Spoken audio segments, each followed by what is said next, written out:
Hello and welcome to tutorial 4 on the more advanced methods of how to go about creating your model, as well as any more issues that I haven't discussed earlier in previous tutorials. So first off, let's talk about advanced methods.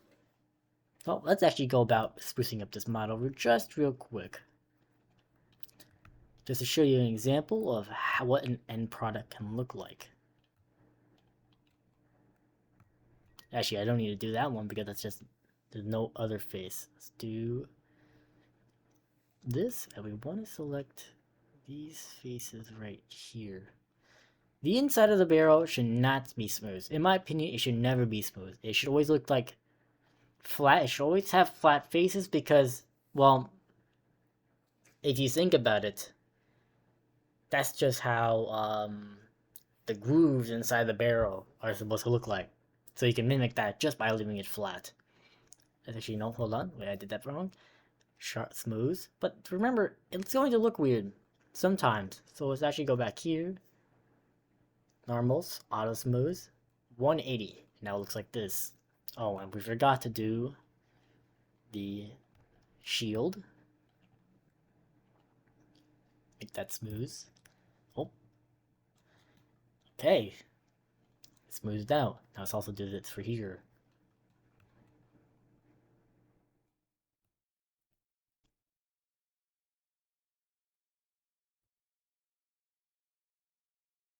We can also delete this because this isn't needed. I always leave the top face because there's always going to be a case where you're going to be seeing the top face. So I wouldn't delete that. You can always delete the bottom one, but always leave the top one. Now let's work on slicing. Topic 1 on advanced methods is how to slice. The methods. Previously, I've taught you how to do loop cuts, but sometimes loop cuts isn't the right method. See how here it's a triangle because of that back face. It's now a triangle. We don't want that sometimes. We just want a flat space, a flat line. So we work with the knife tool, and we actually select here. If you hold C, you can actually see, as you press C, see it works on angles 90, 45, 0.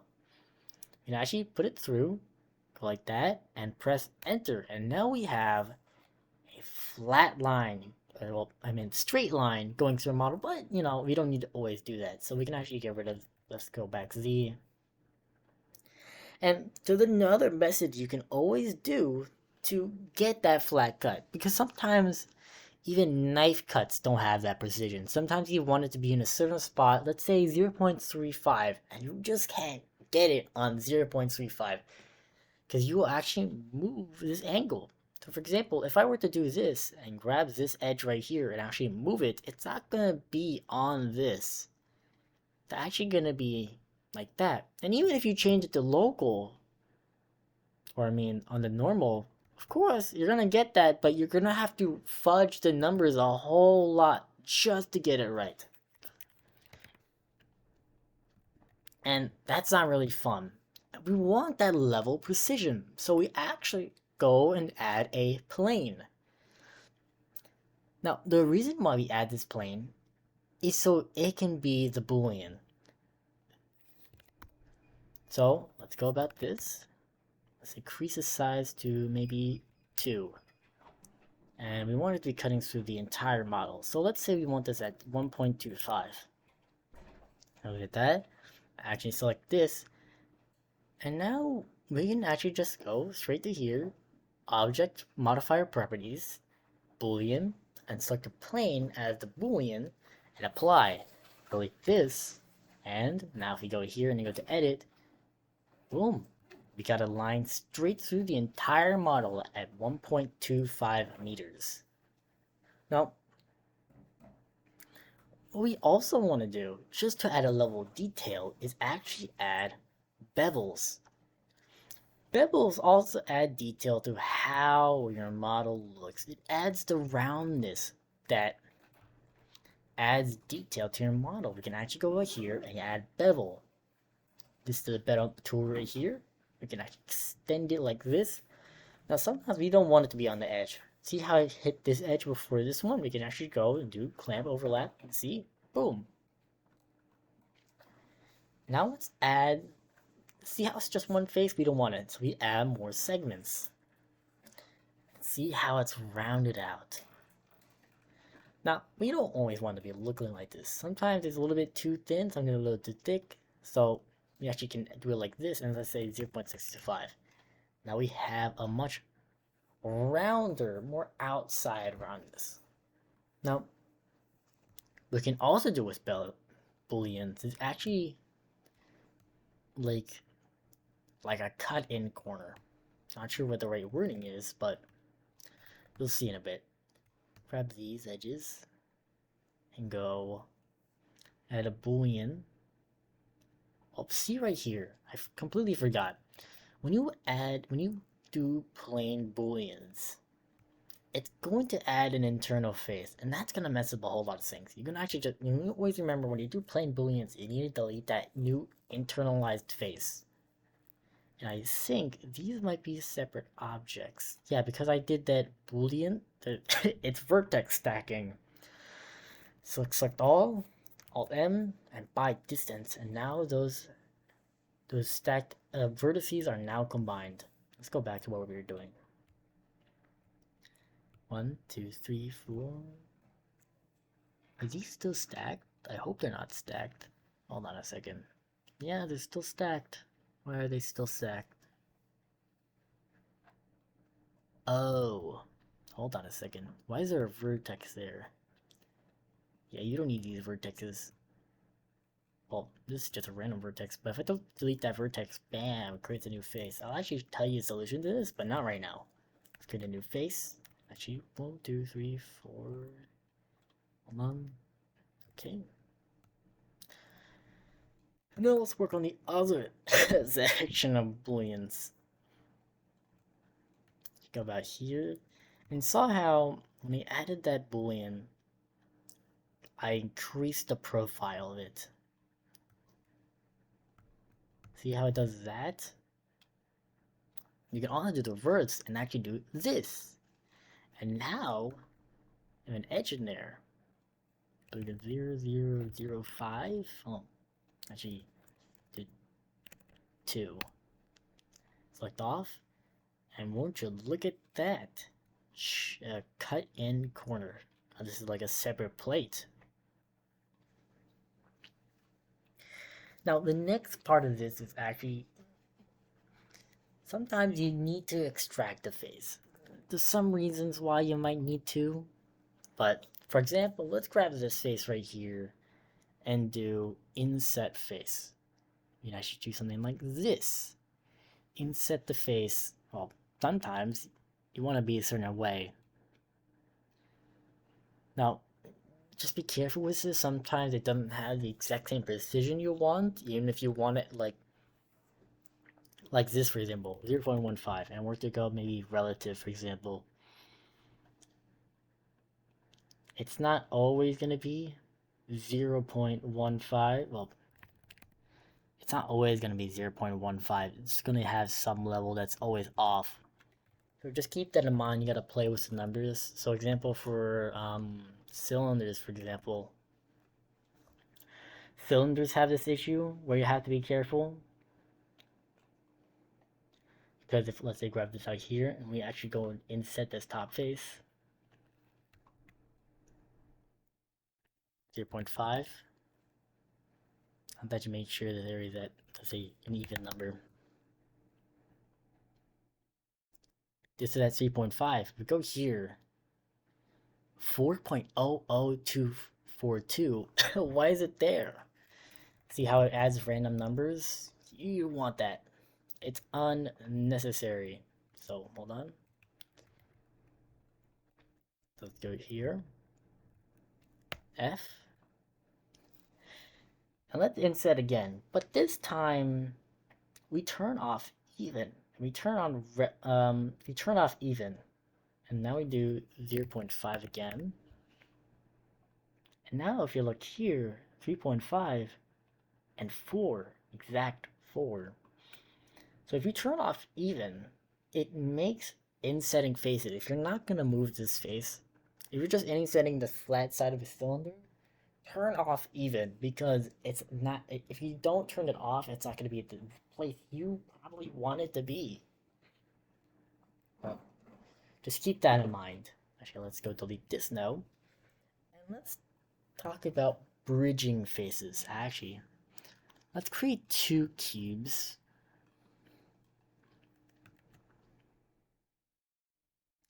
And say we want to join these together. We're gonna only do like this. Actually, let's join these together. Control J. Let's say we want to combine these two together. These two faces create one transition. We're gonna do this. But there's an easier method to this all. You can actually go back, select these two, and actually do bridge edge loops. And see how there's new edges right there? You can also do something like this, where it adds some sort of transition into it. You can always add, not merge factor, 3.5. Also change how smooth the transitions. It can be something like this, or it could be something like that. Feel free to play around with it, because, you'll find the correct curve to what you need it to be. Now, I think, no, it'll be discussed later. So let's go about and delete this. And so, I want to add maybe a cube right on top of there. On top of that, hold on. I'm actually working on something. Okay, let's put this to the side and turn this to maybe 0.25 cube. I want to add a face right, like this cube on top of this face right here. You can always go like this, and try to get it pinpoint like on there. I mean, you can always like inset it right here, but sometimes you want to have that precision. You want to be exactly on there. If you do this, there's always going to be a little bit that's, coming off. Like this. It's not going to be exact. So, you can actually get that exactness by... Actually, hold on. Let's put it back at 3. You actually use planes. Again, you can add planes to make that smooth, define the angle of this. And so let's do snap, face, center, align, individual, rotate. And now when we move this, see how it sticks right onto where we want to stick it on. Now, one key issue with doing something like this is, let's say this face right here. See how it's not exactly flat? It's not going to be always right. So just keep in mind, it's never ever going to be right. And sometimes you're going to have to play with it sometimes, but oftentimes you're not going to find the correct angle. And you have to fudge it a bit. So here, see how I messed up again? 0, and add it back. 0. And so this should be our angle. Let's copy this. And you can also use this to find a point in the area. So we just add it there. But now we can go to this, apply that. Say we want it at this exact location, or at least 0.5 height there, and location there. And we look on the side, bam, flush on the dot with this face right here. No need to go through any more arduous methods. Now, there's one thing I forgot to mention in the previous tutorials, and it's something you'll encounter sometimes. Sometimes you add, if you don't add materials, there's gonna be an issue when you add your model into Unity. Sometimes you'll just be seeing a flat face, like the face is not there. It's invisible. For some reason, it's invisible. So go to here in overlays and go to face orientation.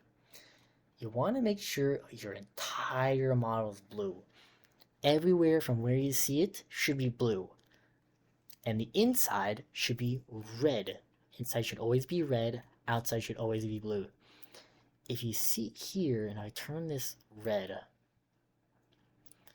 hold on, let's turn this red. Let's do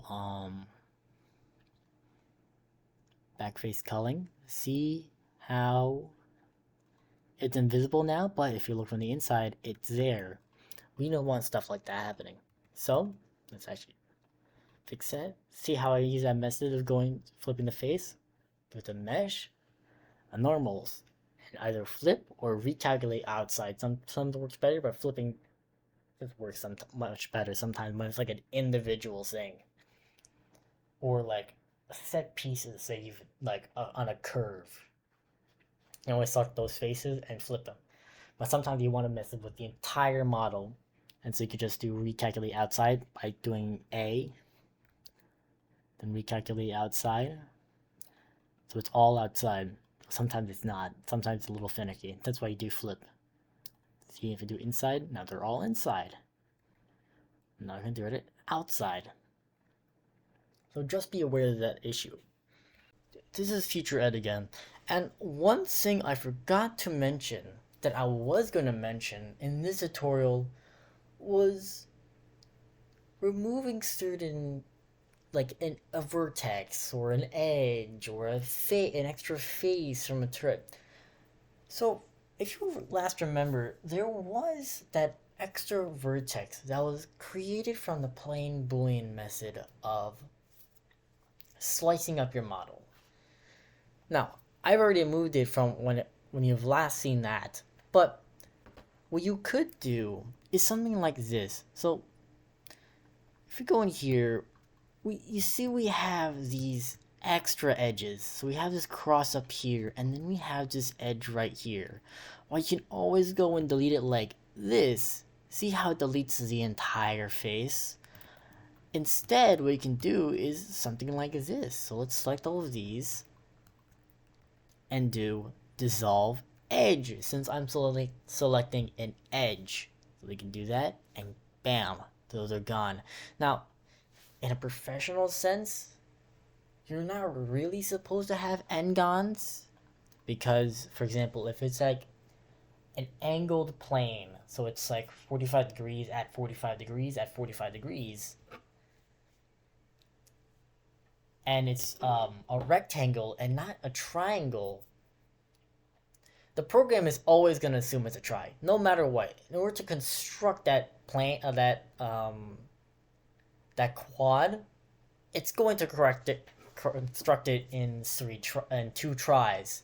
So just be aware, while n-gons, well, in this case, n-gons are fine for a model like this. It's not really that professional per se. It's not like just any professional work. N-gons are okay on flat planes where you really don't have anything that's like popping out. But for curves, for any sort of angles, you can always use the snap-on and use a plane in order to like attach it to one of the tries of of that quad, and see if